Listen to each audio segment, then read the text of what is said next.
Outro dispositivo empregado na produção da escrita indireta foi o já citado Ouija, tendo um lápis fixado na sua parte mais estreita.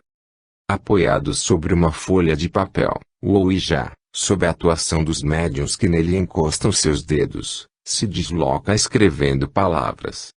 Tal como acontece com a corbelha, os espíritos escrevem também, por esse meio, as suas mensagens. 19. Pneumatografia. Comunicação que se realiza por meio da escrita direta do espírito, ou seja, sem o uso da mão do médium e de qualquer material ou instrumento visíveis. Daí, a pneumatografia, do Gr. Pneuma, sopro, espírito mais logia, ser também conhecida como escrita direta. Colocando-se, por exemplo, uma ou mais folhas de papel branco entre as páginas de um livro, sobre uma mesa, numa gaveta ou em qualquer lugar, ao cabo de algum tempo, encontrar-se-ão traçados no papel, letras, sinais, palavras, frases e, às vezes, textos inteiros.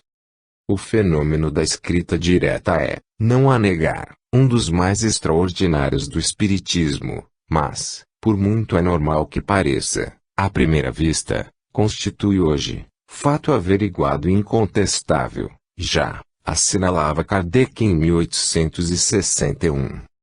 Como todos os fenômenos mediúnicos, as manifestações pneumatográficas estiveram presentes desde a antiguidade. Nos tempos modernos, coube ao barão de Gudenstube, 1820 a 1873, o mérito de ter feito as experiências pioneiras e a publicação do primeiro livro sobre o tema. Referindo-se ao relato de Gudenstube sobre essas experiências, escreve Delane. Em um belo dia, 1º de agosto de 1856, veio-lhe o pensamento de experimentar se os espíritos podiam escrever diretamente, sem o auxílio de um médium. Conhecendo a escrita direta misteriosa do Decálogo, segundo Moisés, a escrita igualmente direta e misteriosa na sala do festim do rei Baltazar, segundo Daniel, e tendo também ouvido falar dos mistérios modernos de Strafford, na América, onde se acharam certos caracteres ilegíveis e estranhos traçados num pedaço de papel e que não pareciam provir dos médiuns, o autor quis certificar-se da realidade de um fenômeno cujo alcance seria imenso, se fosse verdadeiro. Colocou, portanto, uma folha de papel em branco e um lápis aparado dentro de uma caixinha fechada à chave, guardando sempre essa chave consigo a ninguém, dando parte da sua experiência. Durante 12 dias, esperou inutilmente, sem observar o menor traço no papel, mas, a 13 de agosto de 1856, o seu espanto foi grande quando notou certos caracteres misteriosos no papel. Apenas sucedeu tal fato, ele repetiu por 10 vezes a experiência no mesmo dia, para sempre memorável, colocando, no fim de cada meia hora, uma nova folha de papel em branco na caixinha. A experiência foi coroada de êxito completo. No dia imediato, 14 de agosto, fez de novo umas 20 experiências, deixando a caixinha aberta e não a perdendo de vista. Viu, então, que caracteres e palavras na língua estônia formavam-se ou eram gravados no papel, sem que o lápis se movesse. Desde então, vendo a inutilidade do lápis, cessou de pô-lo sobre o papel e, colocando simplesmente uma folha de papel dentro de uma gaveta, em sua casa, obteve também comunicações. No fim da obra do barão de Gudenstube encontram-se facsímiles dessas escritas. O barão de Gudenstube repetiu a experiência em presença do conde d'Orches, e este obteve uma comunicação de sua mãe, cuja assinatura e letra foram reconhecidas como autênticas, quando comparadas com as dos autógrafos que o conde possuía. Esses primeiros ensaios foram seguidos de muitos outros. Observa Leon Denis, a respeito, que Gudenstube obteve numerosas mensagens escritas, nas mais diversas condições. Anota o venerável mestre editor. Sem o concurso de pessoa alguma, sendo ele próprio indubitavelmente médium, obteve, em variadíssimas condições, numerosas mensagens escritas.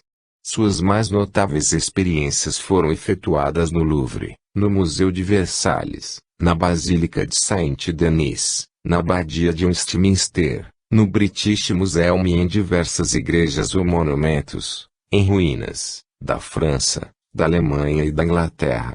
Entre as testemunhas desses fatos cita-lhe o Sr. Delamare, redator-chefe de La Patrie, Cruiselat, redator do Universo, R. Dallouen, Lacordaire, irmão do grande orador, o historiador de Beaumont-Chose, o príncipe Leopoldo Galitzin, o reverendo W. Montfort, cujo depoimento a esse respeito foi publicado pelo T. Spiritualist, de 21 de dezembro de 1877.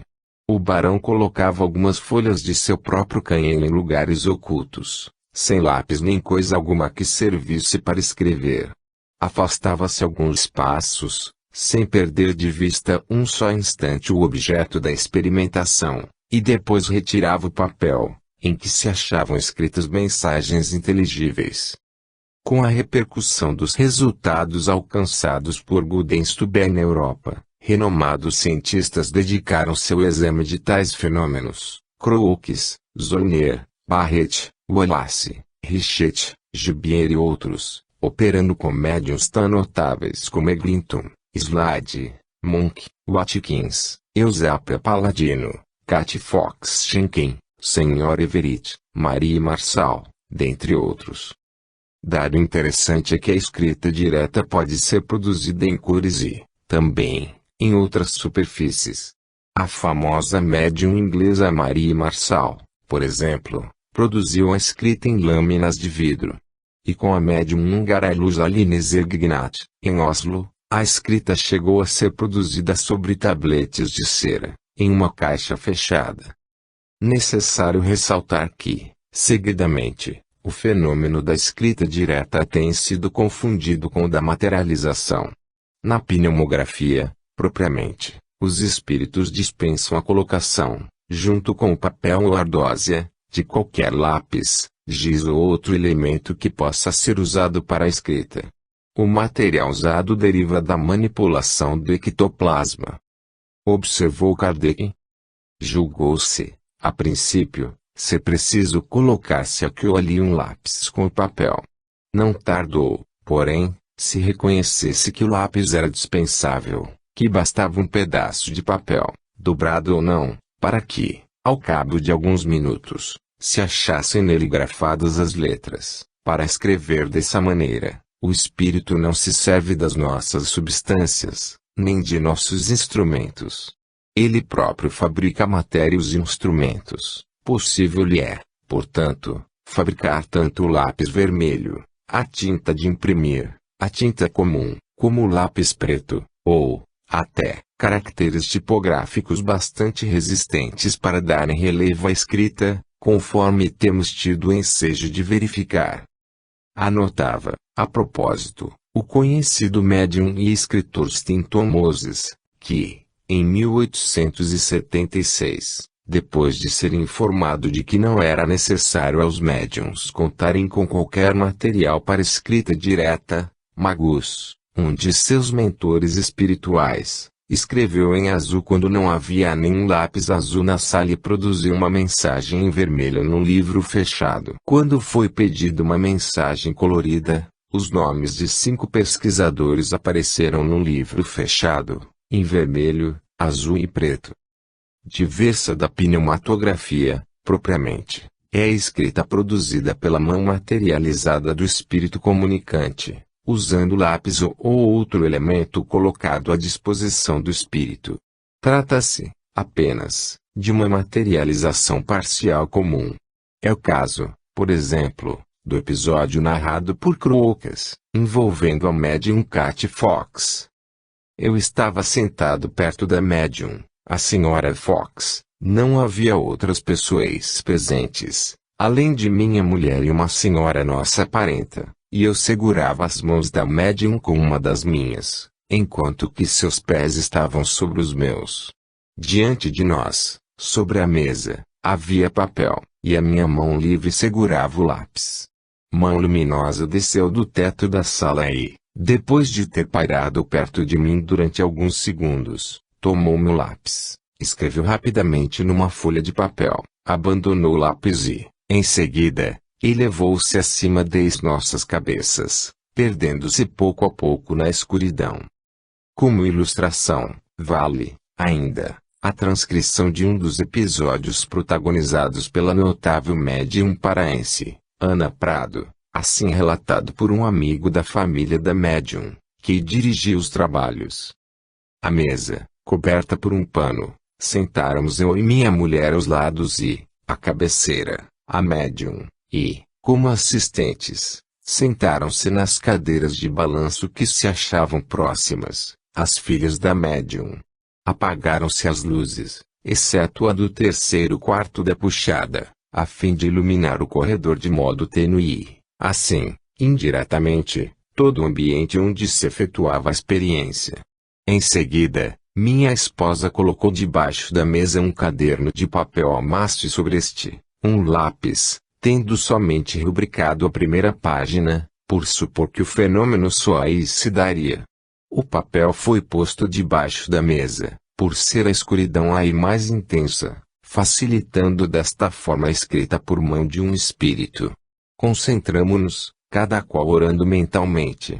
Pouco depois, João disse à médium, pelo sentido auditivo, está pronto o primeiro ditado.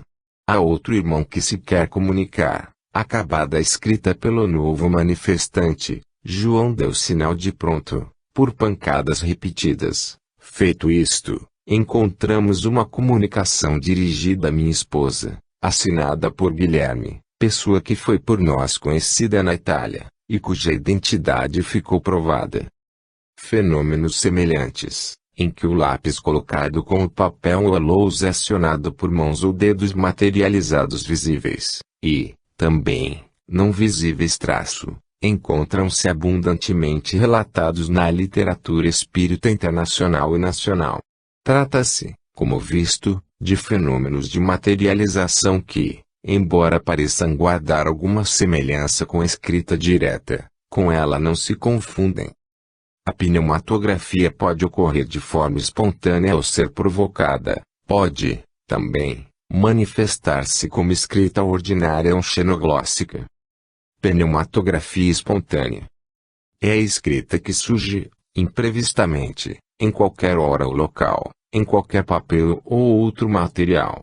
O fenômeno ocorrido no citado festim de Baltazar caracteriza, por exemplo, uma ocorrência de escrita direta espontânea, porém, são muitos os casos registrados de mensagens escritas espontaneamente, em papel, principalmente.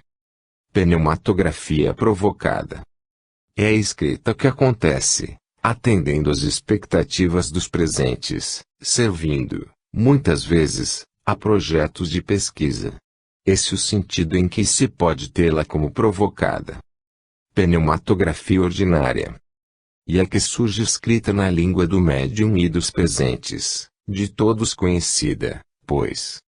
Pneumatografia xenoglóssica ou pneumaxenografia é a escrita direta em língua desconhecida do médium e, seguidamente, dos presentes. Ainda que rara, constitui uma das mais extraordinárias comprovações da sobrevivência espiritual do ser humano. Mas, se são poucos os casos registrados de escrita direta xenoglóssica, propriamente, várias são as ocorrências documentadas, em que espíritos materializam suas mãos e dedos para escrever suas mensagens, em língua desconhecida do médium, usando lápis ou outro material. Robert Darwin, 1801 a 1875, narra um fato que, embora não se qualifique como pneumatografia, propriamente, vale citá-lo por sua importância histórica e pela semelhança que com ela guarda. Consta de uma monografia de Gabriel Delany, e foi transcrito por Bozano. Realizamos uma sessão de que eu lembrarei por toda a vida. Um bico de gás suspenso sobre a mesa tornava nitidamente visíveis todos os objetos que havia no aposento. A mesa junto à qual nos sentamos, media 5 pés de comprimento e 2,5 de largura. Slade ocupou uma das cabeceiras, ficando de um dos lados. As mãos do médium se conservaram sobre a mesa, durante a sessão toda. Passados alguns minutos, percebi ligeiro toque num dos joelhos, o que me fez aguçar ainda mais a atenção, visto que, positivamente, se tratava do toque de uma mão. E eis que surge uma mão, trazendo entre os dedos o lápis que eu depusera sobre a mesa. Avançou lentamente por sobre os meus joelhos e elevou-se para cima da lousa. Era a mão de mulher, mas parecia feita de mármore estatuário, tendo os dedos delicadamente afilados e modelados. Apresentava-se destacada, terminando, à altura do pulso, por uma nuvenzinha fluídica. Começou a escrever da metade da folha e continuou sob as minhas vistas, por 2 ou 3 minutos. Quando chegou ao fim da página, parou e deslizou suavemente para debaixo da mesa, levando consigo o lápis. 5 minutos transcorreram sem que fenômeno algum se produzisse. Depois, apareceu outra mão notavelmente menor do que a primeira, mas semelhante a esta pela brancura marmórea e elegância da forma. Aproximou-se da folha de papel e começou a escrever na parte superior, levando a fazê-lo tanto tempo quanto a precedente. Em seguida, por sua vez, desapareceu debaixo da mesa. Tive ensejo de contemplá-la muito melhor do que a primeira, por isso que escreveu fora da sombra do móvel, o que quer dizer, à plena luz do gás. A segunda, mensagem, grafada na parte superior da folha de papel, tinha o título seguinte, em inglês, Lei de Amor, S. Mateus, 43.45, mas fora escrita em grego antigo. Os meus conhecimentos da língua grega, já muito rudimentares quando deixei o colégio, se haviam restringido ainda mais, após meio século de completo abandono, de maneira que só com grande esforço mnemônico logrei compreender uma que outra palavra isolada. Dirigi-me a 2 dos melhores grecistas da Universidade de Harvard e fui informado de que se tratava, realmente, salvo alguns acentos e algumas vírgulas, de um grego corretíssimo, em que eram citados 3 versículos do Evangelho de S. Mateus, versículos cuja tradução reproduzo, 43. Ouvistes que foi dito, ama o teu próximo e odeia o teu inimigo. 44. Mas, eu vos digo, amai os vossos inimigos, bendizei dos que vos maldizem, fazei o bem aos que vos odeiam, e orai pelos que vos fazem mal e vos perseguem. 45. A fim de que sejais filhinhos de vosso Pai, que está nos céus e que faz se levante o sol sobre os bons e sobre os maus e que chova sobre os justos e sobre os injustos. Esta é a verdadeira lei do amor. A multiplicidade de casos como este tem levado alguns autores a confundirem a escrita direta com a escrita obtida por meio de materialização parcial do espírito, mãos ou dedos. A primeira, todavia, como visto, apresenta características próprias, já ressaltadas, aliás, por Kardec. O processo pneumatográfico. Como acontece com os demais fenômenos mediúnicos, o conhecimento que, por enquanto, se tem, a respeito do seu processo, a maneira como ocorre, é rudimentar. Alguns fatos observados, todavia, fornecem algumas pistas. Em certos casos, por exemplo, durante o fenômeno, detecta-se um forte odor de chifre queimado, o qual, como informam os espíritos, resulta de uma espécie de queima de ectoplasma, para a produção do material de impressão, que, depois, precipita-se sobre a superfície do papel, ou outra, impregnando as letras impressas, possivelmente, em relevo imperceptível a olho nu, e talvez, mesmo, invisível aos olhos físicos, produzindo a escrita diretamente.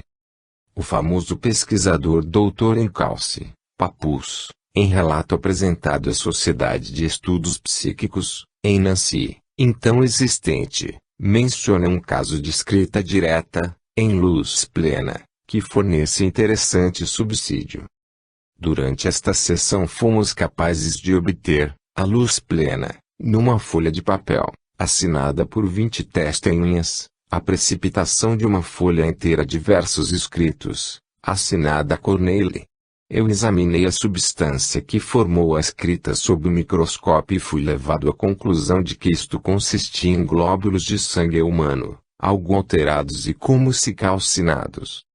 William Stanton Moses, 1839 a 1892, anota outra observação interessante em uma das sessões que realizou com o médium Slade. As mãos de Slade ficavam, algumas vezes, febrilmente quentes e emitiam, durante a escrita, o que acontecia sempre próximo às suas mãos, sons de estalidos e detonações. Essas detonações, ocasionalmente, viravam explosões verdadeiras e pulverizavam a lousa. Fenômenos como esses, certamente, serviam à eliminação do materialismo que, infelizmente, ainda avassala boa parte da humanidade. 20. Pneumapictura. Produção de pinturas e desenhos, por parte dos espíritos, sem o uso de pincéis, lápis ou tintas. A pintura direta, embora guarde semelhança com a escrita direta, mostra-se, claramente, mais complexa. As pinturas e desenhos surgem de vários tamanhos em telas, papel e outras superfícies, inclusive, em paredes. A senhora Nishogupi, famosa médium britânica, servia a produção de desenhos e flores de cores variadas, obtidos sempre sem nenhum material de desenho ou pintura. Em experiências descritas por seu marido, Mary Jane ou Spiritualist Michael Examined, Londres, 1863, papel especialmente marcado era colocado numa caixa fechada e selada. Minutos depois aparecia uma pintura em nada menos que 7 cores, coberta com um verniz de fonte desconhecida. Importantes fenômenos pneumapictóricos foram protagonizados por outros médiuns, entre eles, as irmãs Leticia e Mae Banis, na cidade de Chicago, no século passado. Em telas de papel montadas contra a luz, produziam-se, à plena vista, retratos de espíritos, cujas fotografias eram trazidas pelos presentes. No Brasil existem notícias mais recentes desses fenômenos, embora, como visto, sejam relativamente comuns às elaborações psicopictóricas. De qualquer forma, importante é seu registro como um dos mais extraordinários fenômenos ectoplásmicos. 21. Pneumatofonia. Manifestação oral direta do espírito, dispensando o aparelho vocal do médium ou de qualquer dos presentes. A pneumatofonia, do pneuma mais poné, som ou timbre de voz masia, compõe o elenco das provas definitivas da sobrevivência do espírito. A voz direta, escreve Arthur Findlay, é o mais extraordinário fenômeno psíquico até hoje conhecido, o mais convincente e admirável. E Rodrigo Sanz proclama, enfático: eu só desejo aos materialistas que ouçam e não lhes pedir, senão, que procurem ouvir a voz direta de um morto querido. Porque não há convicção científica, nem arraigada incredulidade que resistam a esta prova prodigiosa, a esta evidência que se nos impõe. A garganta, o cérebro, todo o corpo do fulano são cinzas há muitos anos e já não existem, mas aquela sua voz e não de outro, esta que ouço. Então, porque ela subsiste? É porque outra coisa, que não seu corpo e o seu cérebro, era e continua a ser o seu eu. Como ocorre com a pneumatografia, o fenômeno pneumatofônico pode surgir de forma espontânea ou provocada, como manifestação ordinária ou xenoglóssica. Na ocorrência espontânea ou imprevista, a manifestação vocal direta do espírito não é esperada e, por vezes, acontece com base em recursos ectoplásmicos de pessoas que nem sabem da sua condição de médiuns. Já na chamada pneumatofonia provocada ou programada, os trabalhos obedecem a um projeto, em que os fenômenos podem, inclusive, servir a programas de pesquisa. Na pneumatofonia ordinária os espíritos fazem-se ouvir na língua comumente falada pelo médium e circunstantes. Na xenoglóssica, pneumaxenofonia, A manifestação ocorre em língua desconhecida do médium, e, muitas vezes, dos presentes. Não são poucos os médiums de ectoplasmia, aptos à produção da voz direta e que serviram a pesquisas de renomados investigadores da Europa e Estados Unidos, entre eles, George Valentini, Jean Guzik, George Sloan, Jonathan Collins, Douglas Home, David Guide, irmãos Davenport, Marie Ulysse, Marie Marçal, Etauriede e muitos outros. Observe-se que, no desenvolvimento dos fenômenos pneumatofônicos, os médiuns, frequentemente, não só falam com os próprios espíritos comunicantes, como com outras pessoas presentes, ao mesmo tempo em que os espíritos estão falando. Etauriede, por exemplo, famosa médium norte-americana, cujas possibilidades mediúnicas foram testadas por Conan Doyle, conversava enquanto os espíritos manifestavam-se, não só em inglês, como em francês, italiano, espanhol, alemão, norueguês, holandês, árabe e outras línguas. Certa vez, um espírito conversou fluentemente em espanhol com um dos presentes, sem que nenhum dos demais componentes do grupo conhecesse essa língua. Por vezes, os espíritos manifestam-se com voz tão potente que chegam a ser ouvidos fora da sala da reunião, inclusive, cantando. Herbert Dennis Bradley, em sua importante obra, Rumo às Estrelas, relata, entre as inúmeras experiências tidas com o notável médium norte-americano, George Valentini, impressionante episódio em que o célebre Caruso aparece cantando. Everett, espírito orientador dos trabalhos, avisou-nos de que Caruso estava presente, e Caruso manifestou-se, falando-nos em voz clara e potente. Disse que sua filha Glória iria revelar uma excelente voz e que devia ser convenientemente treinada. Perguntamos-lhe se lhe era possível cantar-nos alguma coisa. Respondeu que tentaria, e depois de uma pausa de minuto, cantou um trecho de ópera italiana que não identifiquei. Voz poderosa encheu o recinto. Não é raro, também, vozes infantis se manifestarem. Descreve Bradley, a propósito, uma interessante reunião em que uma criança se faz presente e, inclusive, se diverte com um brinquedo que lhe é dado, num episódio em que, com a pneumatofonia, ocorre, também, um fenômeno de transporte. A vozinha de Onei foi um encanto. Voz de criança que corria pela sala e falava com cada um de nós por sua vez.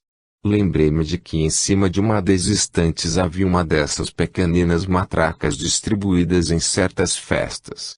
Enquanto Onei estava presente, pedi à minha mulher que visse a matraca e a pusesse diante dela. Onei tomou e correu pela sala fazendo um terrível barulho.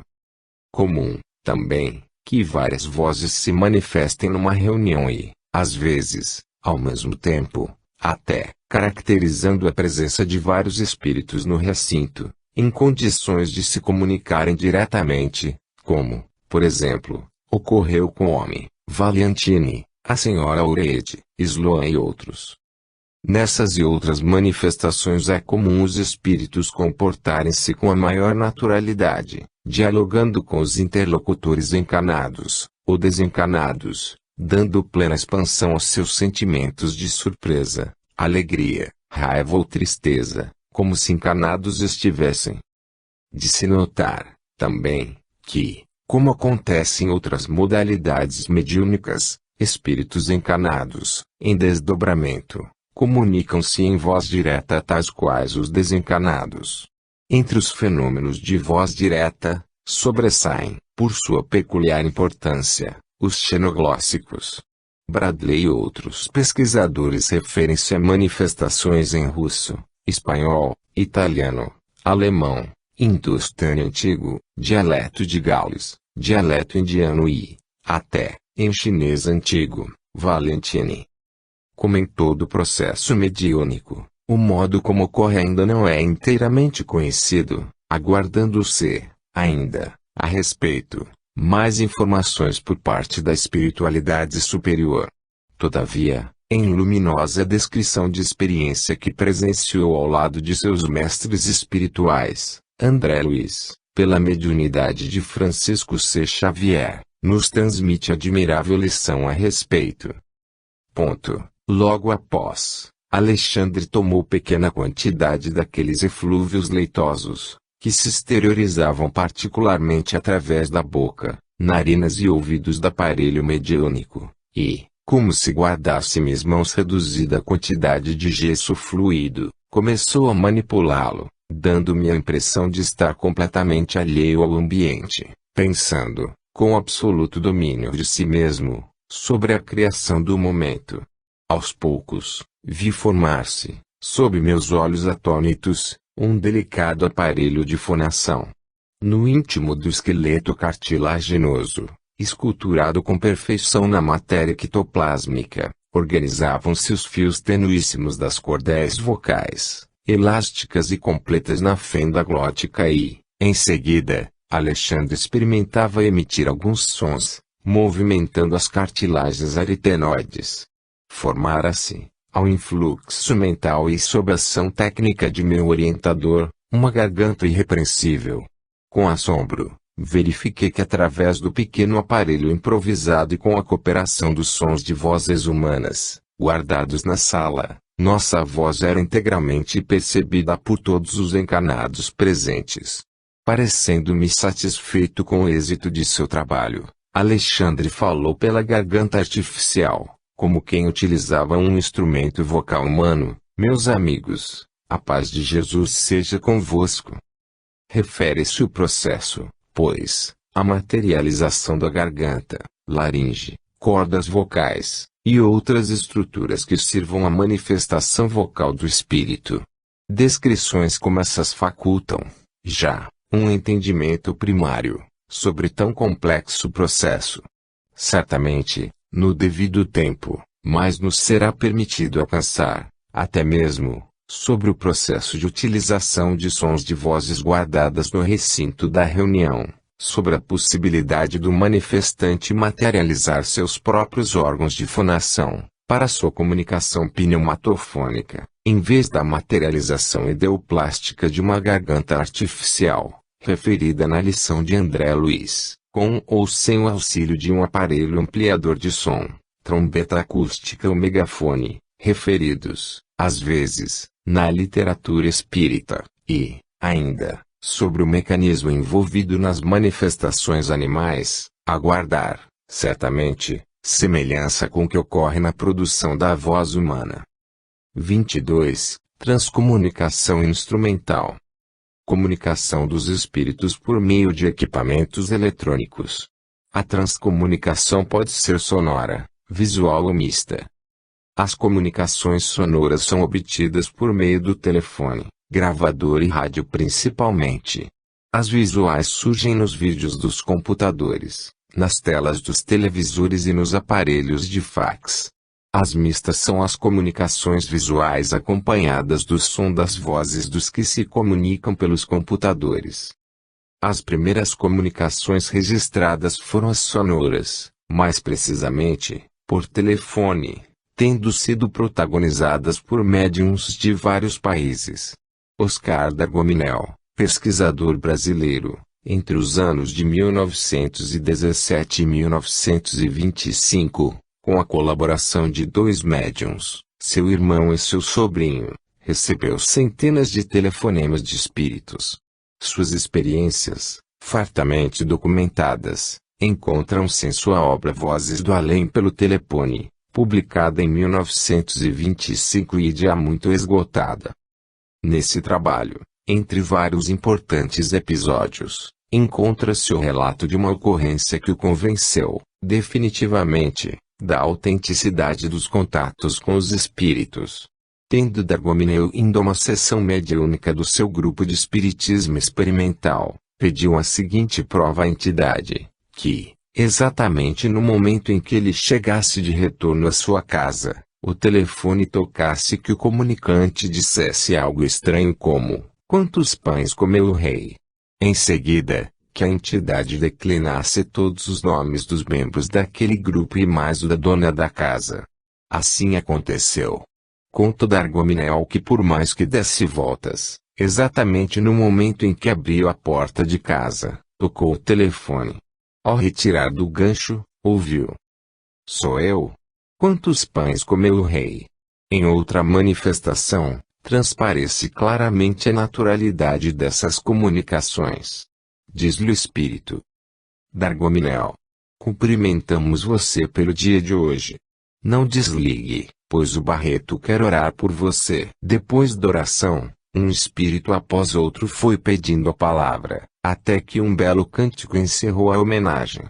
Para encerrar, disse o espírito Manuel: "Viu, Dargominel, a festa que fizemos?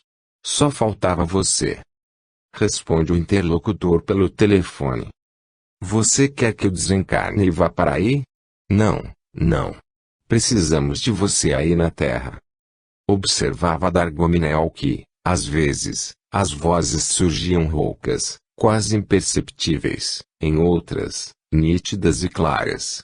Buscando saber das causas, informaram-lhe os espíritos que isso dependia do estado do médium C, e quem tiram a força, o que lembra o fato de que outros fenômenos ectoplásmicos também dependem para o seu bom desenvolvimento do estado psicofísico do médium e, em se tratando de mais de um médium, também da harmonia entre os presentes. Multiplicando-se, em todo o mundo, as ocorrências de comunicação mediúnica pelo telefone, sistema psicofone, inevitável foi sua repercussão.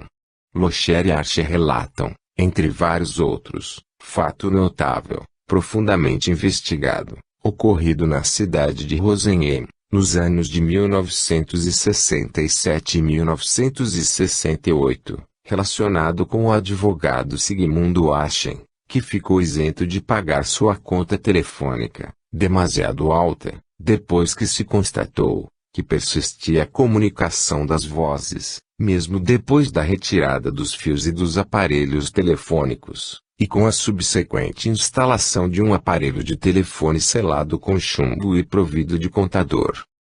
A respeito, informam os autores.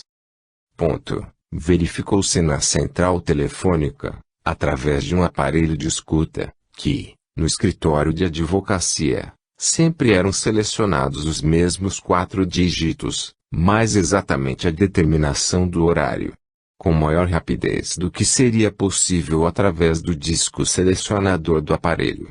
O contador começava a funcionar até mesmo quando a médium, a empregada Anne-Marie Schaer, aproximava a mão do aparelho. O cidade de Rosenheim despendeu cerca de 90 mil marcos alemães nessas investigações, incluindo um grupo gerador e a substituição de todos os fios condutores.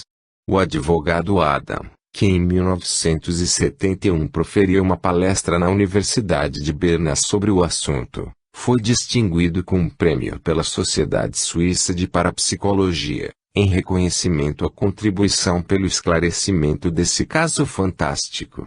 Outro caso, narrado por esses pesquisadores, semelhante ao primeiro, ocorreu com o dentista Dr. Kurt Bachseitz, natural de Neutraubling, Alemanha, com a participação de sua assistente Claudia Judemann, a transmissora de energia desse acontecimento que durou quase um ano.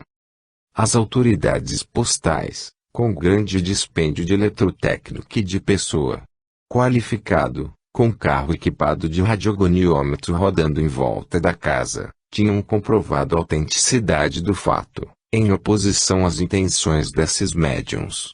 Uma voz masculina e profunda, cujo dono dizia chamar-se Chaper, era repetidamente ouvida no telefone, mesmo depois da substituição dos fios condutores.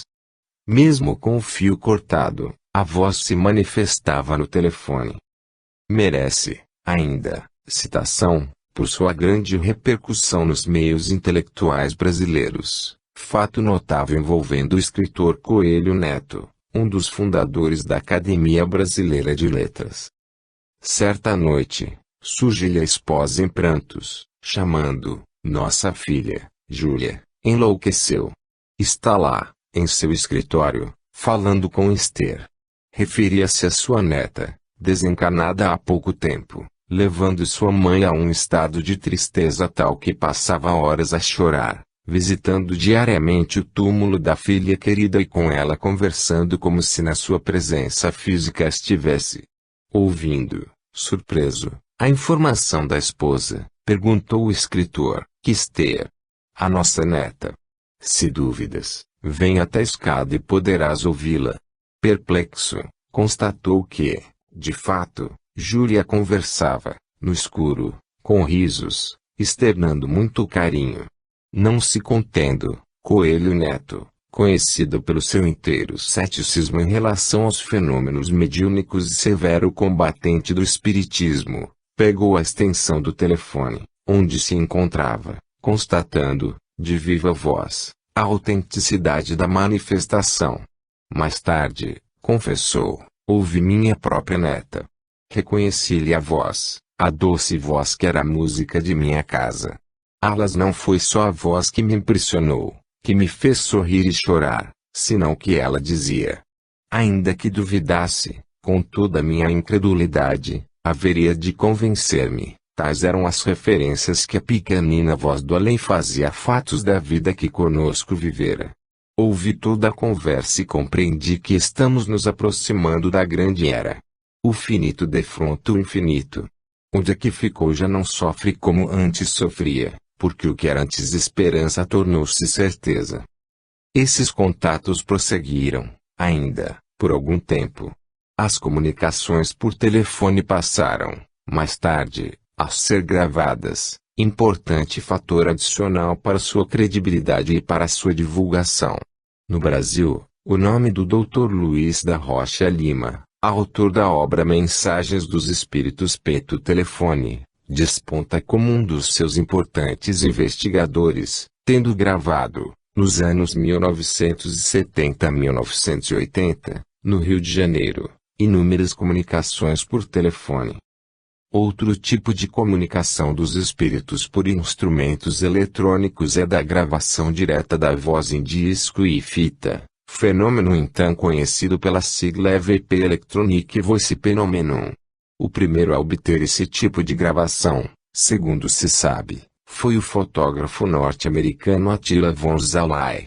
Depois de assistir ao fenômeno de voz direta, entendeu que poderia gravar as vozes que se manifestassem, fixando o microfone de um gravador em disco de fonógrafo, Pacarbel, à saída de um megafone, na expectativa de que os espíritos usassem como instrumento de manifestação. Sendo médium, efetivamente, obteve algumas gravações, ainda que as vozes se apresentassem pouco nítidas. Prosseguindo em suas experiências, em 1947, Attila gravou, com um gravador em fios de aço, diversas comunicações e, a partir de 1950, com o surgimento dos gravadores em fita magnética, passou a obter gravações bem mais nítidas. Em 1959, eventos especialmente significativos marcam a história da transcomunicação instrumental. Em junho daquele ano, em Molupo, na Suécia, Friedrich Jensen, 1903 a 1987, ao tentar a gravação de gorjeios de pássaros, teve a surpresa de ouvir, em meio a outros sons, uma voz masculina, expressando-se em norueguês, que embora em tom baixo, era perfeitamente inteligível. Sua atenção foi também chamada para o fato de que, a seguir, passaram a ser ouvidos pios de aves noturnas norueguesas, o que lhe pareceu um verdadeiro enigma, pois se encontrava na Suécia, num dia ensolarado, tentando gravar o canto de pássaros locais. Estimulado pelo estranho acontecimento, resolveu investigar o fenômeno com mais seriedade, empenhando-se, durante anos, em pesquisas que tiveram repercussão mundial. Friedrich Jensen, possuidor de alta sensibilidade artística, tendo de abandonar a carreira de cantor de ópera, depois de uma doença grave, dedicou-se à pintura, dando, assim, expansão ao seu dom artístico. Interessando-se, também, pela ornitologia, ocorreu-lhe gravar o canto dos pássaros, o que lhe abriu um novo campo de experiências, facultadas por sua mediunidade que, desde 1957, já se manifestava mais ostensivamente. Descreveu suas experiências, com alto rigor científico, em trabalhos de significativo valor histórico. Roester na Freilinden, Vozes do Universo, 1964, Sprechung mit Vestorbenen, Radiotelefonia com os Mortos. Konstantin Raudive, 1909 a 1974, é outro nome importante dessa fase de investigações. Filósofo e escritor, Raudive, depois de conhecer os trabalhos de Jurgenson, resolveu, também, pesquisar o fenômeno da comunicação de vozes, dedicando-se depois inteiramente ao seu estudo. Sua primeira obra, Unhörbares Wiederbar, o inaudível torna-se audível, publicada em 1968, contendo 72.000 frases nas mais diversas línguas, por ele registradas, contribuiu decisivamente para a divulgação do novo sistema de comunicação dos espíritos, atraindo inúmeros outros pesquisadores europeus. Nessa época, o engenheiro norte-americano George William Meek, depois de investigar o que ocorria na Europa, decidiu-se por construir um aparelho que permitisse o diálogo com os espíritos e uma comunicação, em dois sentidos, livre de ruídos perturbadores. Para a gravação das vozes, dois sistemas eram usados: 1. Microfone, amplificador e gravador; 2. Diodo, amplificador e gravador, tendo como variante o uso do rádio, depois bem popularizado. Para o uso do rádio, a indicação era sintonizar um ponto intermediário entre estações e fixar-se num ruído branco, uma espécie de chiado que serviria de fundo às manifestações locais. Meek, cogitando eliminar os chiados e melhorar o padrão de comunicação com os espíritos, resolveu dedicar-se ao seu projeto contando com a colaboração do técnico eletrônico Hans Ekman.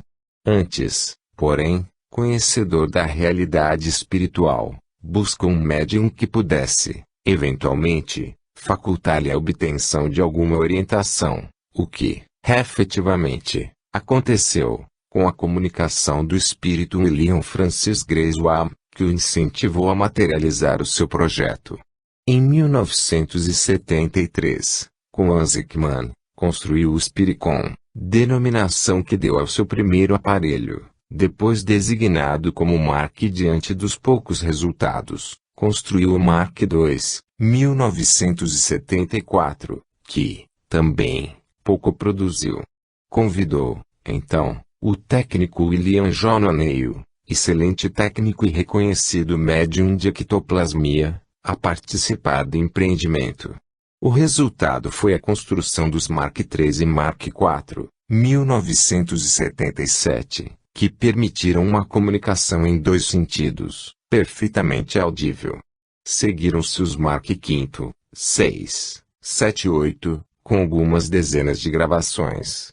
As experiências com o Spiricom, de alto custo para George Meek, acompanhadas por vários técnicos e pesquisadores que depois participaram do projeto, embora os resultados não correspondessem ao esperado, assinalou, sem dúvida, um momento importante na história da transcomunicação, marcado por um idealismo realmente superior.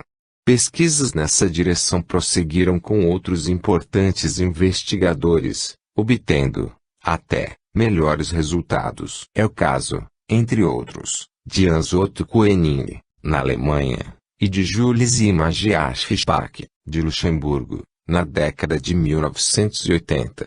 Nesse domínio, trabalho de relevante importância científica foi desenvolvido pelo cientista brasileiro, professor Carlos Eduardo Luz, engenheiro especialista em acústica.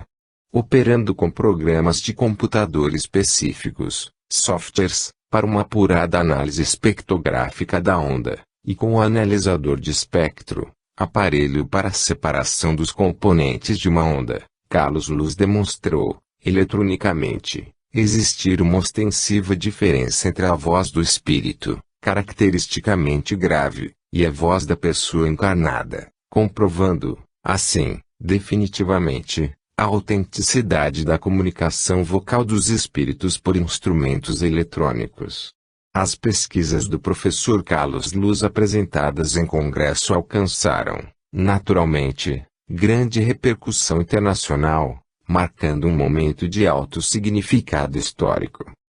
Outro tipo de transcomunicação é a visual, obtida por via do computador, da televisão e por fax. As comunicações por fax, mais recentes, têm sido as mais raras. Essa modalidade chamou a atenção dos pesquisadores, principalmente a partir de 1995, quando foi recebida uma mensagem por fax, com 3 longas páginas, assinada por Júlio Verne, na qual se identifica plenamente o estilo do famoso autor. As recepções por computador têm surpreendido pela qualidade das fotos e pelos longos textos, que são diretamente inseridos pelos espíritos no Winchester do computador, de acordo com os recursos ectoplásmicos disponíveis. Ao que consta, as primeiras manifestações aconteceram na Inglaterra, chegando, na década de 1980, a centenas de transmissões. Posteriormente, um grupo de Luxemburgo passou a receber os transtextos e aprimorar a técnica de recepção, conseguindo resultados melhores, ainda, estimulando pesquisadores de outros países a também desenvolverem seus programas de contato com os espíritos por via de computadores, obtendo, inclusive, imagens de paisagens e de animais. A formação de imagens na tela do televisor surge como um dos momentos mais significativos na pesquisa da transcomunicação.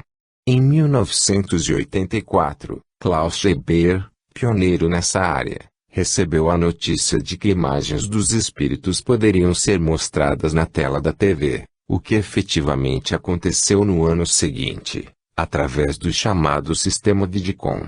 Hildegard Schaffer, em boa síntese, descreve o ocorrido. Em maio de 1984, Schreiber recebeu a mensagem: "Ligue a TV". O aviso motivou a iniciar tentativas com uma câmera de vídeo e de TV, mas nada conseguiu. Não sabia como proceder e filmou a poltrona onde sua falecida mãe costumara ficar sentada em vida. Filmava em câmara lenta, com acelerador e ainda poses fixas, mas nada aconteceu. A sugestão seguinte do outro plano levou ao rumo certo. A palavra-chave foi canal vazio. Schreiber seguiu o conselho, e naquele momento surgiu na tela uma vaga imagem de nuvens, no meio das quais cristalizou-se sua filha Karin, morta aos 18 anos. Ela foi intermediária em todas as suas tentativas. Também foi ela quem chamou sua atenção para que não tentasse filmar em cores, pois os espíritos do além só podem ser vistos em preto e branco. Os interlocutores do além sempre apareciam por poucos momentos, de modo que só podiam ser vistos em imagens estacionárias, quer dizer, numa velocidade de 25 imagens por segundo. Eram necessárias, em 5 minutos de filmagem, 7.500 poses individuais para eventualmente se conseguir ver um espírito do além. Schreiber conseguiu registrar na tela, não apenas seus falecidos familiares, pai, mãe, esposa, filha, filho e outros parentes, como também muitas pessoas conhecidas e desconhecidas, e ainda alguns mortos famosos. Klaus Schreiber, contando com a assistência técnica de Martin Wenzel, dedicou-se inteiramente às pesquisas de transvídeo, obtendo com apoio em sistemas óptico-eletrônicos retroalimentados, progressos cada vez mais significativos. Após sua desencarnação, em 1988, na Alemanha, as pesquisas foram continuadas por Wenzel, com novos e sensíveis sucessos. A transcomunicação mista, finalmente, é a que associa imagem e som. Foi inaugurada por Konstantin Raudive, espírito, comunicando-se através do equipamento do casal Jules e Magiart, em Luxemburgo, no dia 12 de julho de 1988. É um momento histórico, tanto no vosso lado como no de cá, disse Raudive, na ocasião.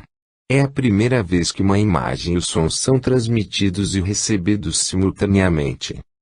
Os experimentos de vídeo e áudio alcançaram resultados surpreendentes, não só pela qualidade das imagens e do som, como pelo teor das comunicações, pautadas, sempre, por elevados princípios morais. Por último, impende sublinhar que, indubitavelmente, o processo da transcomunicação instrumental é um processo mediúnico. Nitidamente, apenas mais uma modalidade ectoplásmica. De fato, sua ocorrência não dispensa os recursos ectoplásmicos, geralmente de quem opera e dos eventualmente presentes, sendo certo que, quando necessário, podem, também, ser trazidos de outras fontes, distantes, até, ao local das operações. Importante lembrar que, segundo se sabe, o ectoplasma, uma substância biológica, a dizer, fornecida pelos seres vivos, pessoas, animais e plantas, quando necessário, em certos tipos de operações, é associado a recursos do reino mineral e de outras fontes, para a produção de certos efeitos, como, por exemplo, a própria comunicação por meio de instrumentos eletrônicos. O fenômeno de transcomunicação é, assim, um evento ectoplásmico, tão complexo como a pneumatofonia, a materialização, a desmaterialização, a levitação, o transporte ou qualquer outro de sua categoria. E, dado importante, os espíritos, como é comum, embora os processos de comunicação não ocorram em regime de baixa luminosidade, recomendam, às vezes, aos presentes para que não usem flash, a fim de que as operações não sejam afetadas, impedindo a comunicação. Como se sabe, a luz forte afeta gravemente o ectoplasma. De qualquer forma, como acontece em outros campos da mediunidade, muito há, ainda, que aprender a respeito desse novo tipo de manifestação, a representar, sem dúvida, mais um valioso meio para se alcançar o conhecimento da realidade espiritual. 23. Fotografia transcendente. Fotografias de espíritos, auras humanas, animais desencarnados e, também, de flores, objetos e outras criações ideoplásticas. Pode ser tirada tanto à luz do dia, de lâmpadas elétricas ou de veléis, quanto na escuridão, dependendo das circunstâncias. No primeiro caso, tem-se a fotografia normal, no segundo, a que tem sido designada como escotografia ou fotografia escotópica, do Gr.